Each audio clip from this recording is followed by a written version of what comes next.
মেট্রোর আদলে ঢাকা নারায়ণগঞ্জ রুটে কমিউটার ট্রেন চালু হচ্ছে ২৬ মার্চ থেকে।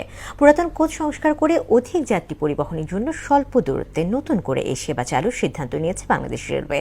এই উদ্যোগকে স্বাগত জানিয়েছেন যাত্রীরা। কর্তৃপক্ষ বলছে, নতুন এই সেবায় ভোগান্তি লাঘবের পাশাপাশি দ্রুত ও আরামদায়ক ভ্রমণ করতে পারবেন যাত্রীরা। মাহবুব হাসান রিপনের প্রতিবেদন। স্বল্প দূরত্বের রেলওয়ের ব্যস্ত কিছু রুটের অন্যতম ঢাকা নারায়ণগঞ্জ। কমিউটার ট্রেনে আসন স্বল্পতার কারণে দীর্ঘদিন পরিপূর্ণ সেবা পাচ্ছিলেন না এই রুটে চলাচলকারী হাজার হাজার যাত্রী। অবশেষে সেই আক্ষেপ দূর করে মেট্রো রেলের আদলে কমিউটার ট্রেন সেবা চালু করেছে বাংলাদেশ রেলওয়ে, যা ঢাকা নারায়ণগঞ্জ রুটে চলবে ২৬ মার্চ থেকে। প্রতিদিন এই রুটে চলবে ১৪ জোড়া ট্রেন। ভোর ৫টা ৪৫ নারায়ণগঞ্জ রেল স্টেশন ছেড়ে আসবে প্রথম কমিউটার। এরপর সকাল ৬টা ৪০, ৮টা ২০, সকাল ৯টা ২৫, সকাল ১১টা সহ প্রায় প্রতি ১-১.৫ ঘন্টায় মিলবে ঢাকা যাওয়ার ট্রেন। সর্বশেষ কমিউটার মিলবে রাত ১১টা ২০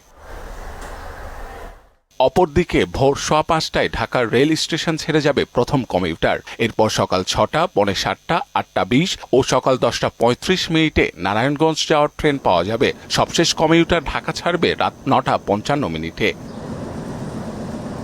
চট্টগ্রামের পাহাড়তলী ওয়ার্কশপে পুরনো কোচ সংস্কার করে মেট্রোর আদল দেওয়া হয়েছে। আগের আসনগুলো সরিয়ে দুপাশে নতুন আসন বসানোর পাশাপাশি প্রয়োজনীয় লাইট ও ফ্যান সংযুক্ত করা হয়েছে। যারা দাঁড়িয়ে যাত্রা করবেন তাদের জন্য রাখা হয়েছে বিশেষ ব্যবস্থা। আলহামদুলিল্লাহ, এটা তো খুবই ভালো খবর এবং আমাদের জন্য খুবই উপকারী। কারণ আমরা যে ঢাকা থেকে মিরপুর যাইতাম, তো অনেক প্রায় ২ ঘন্টা ২.৫ ঘন্টা সময় লাগতো। এখন প্রায় অল্প সময়ের ভিতরে আমরা মতিঝিলে আসছি। সময় সাশ্রয়, এমনকি আমরা খুব দ্রুতভাবে গন্তব্যে পৌঁছাতে পারবো। মেয়েদের সিট আলাদা হবে, পুরুষের সিট আলাদা হবে।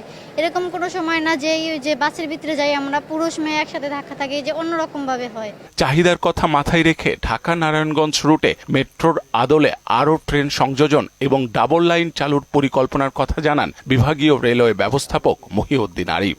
বর্তমানেও আমাদের ইঞ্জিন সংকট আছে। যদি এই ইঞ্জিন সংকট আমরা কাটিয়ে উঠতে পারি এবং ডাবল লাইনের কাজটা আমাদের সম্পূর্ণ হয় দ্রুত, তাহলে আমরা আসলে আরো অধিক সংখ্যক, আমি আপনাকে যেটা বললাম যে এত প্রতিদিন ৩০ জোড়া বা ৩২ জোড়া ট্রেন চালানো সম্ভব হবে। সেবার মান ধরে রাখতে যাত্রী সহ সবার সহায়তা চেয়েছেন রেলওয়ের এই কর্মকর্তা। ভাড়া হচ্ছে মাত্র ২০ টাকা। তো এই স্বল্প টাকা দিয়ে এত দ্রুত যদি যেতে পারে, আমার মনে হয় এটা যাত্রীদের জন্য খুবই বেনিফিশিয়াল হবে। ঢাকা নারায়ণগঞ্জ রুটে প্রতিদিন প্রায় ২০ থেকে ৩০ হাজার যাত্রী চলাচল করে। মেট্রো রেলের আদলে নতুন এই সার্ভিস চালু শুরু হলে দ্রুত, নিরাপদ ও আরামদায়ক ভ্রমণ নিশ্চিত করা সম্ভব হবে বলে মনে করেন সংশ্লিষ্টরা। মাহবুব হাসান রিপন, মোহনা সংবাদ, ঢাকা।